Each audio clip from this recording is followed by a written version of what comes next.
അതുകൊണ്ട് നമ്മൾ എങ്ങനെ വേണമെങ്കിലും വിളിക്കാം. ഭഗവാനെ വിളിക്കണം എന്നുള്ളതാണ് പ്രധാനപ്പെട്ട കാര്യം. പ്രാർത്ഥിക്കണം എന്നുള്ളതാണ് പ്രധാനപ്പെട്ട കാര്യം. പ്രാർത്ഥിച്ചെന്നുണ്ടാവും മനസ്സിലാവും, ദുഃഖമുണ്ടാവില്ല. മനസ്സിലായില്ല? എല്ലാവരും ശ്രമിക്കുന്നത് എന്താണ്? ദുഃഖം കുറവാക്കാൻ വേണ്ടിയിട്ടാണ്. ഭക്ഷണം കഴിക്കുന്നു, ദുഃഖം കുറവാകണമെന്നാണ്. ചില ആൾക്കാർക്ക് ദുഃഖം കൂടുമ്പോൾ കൂടുതൽ ഭക്ഷണം കഴിക്കും, ഐസ്ക്രീമൊക്കെ വെച്ച് കഴിക്കും. കണ്ടിട്ടില്ല? സ്ട്രെസ് ആകുമ്പോൾ ആൾക്കാർ ഡെസേർട്ട് കഴിക്കും. എന്തുകൊണ്ടാണ്? ഡെസേർട്ട് എന്ന് വെച്ചാൽ അറിയാം, മധുരം. ഈ സ്ട്രെസ് തന്നെ ഇവിടുന്ന് ബാക്കിൽ നിന്ന് എഴുതിയ ഡെസേർട്ട് എന്ന് പറയും.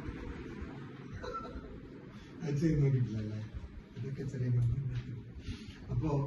അപ്പൊ അതേപോലെ ആൾക്കാർ ഇങ്ങനെ വെറുതെ കഴിച്ചാൽ തടി വെക്കും. എന്താണെന്ന് വെച്ചാൽ എനിക്ക് ടെൻഷൻ ആയതുകൊണ്ട് തടി വെച്ചു.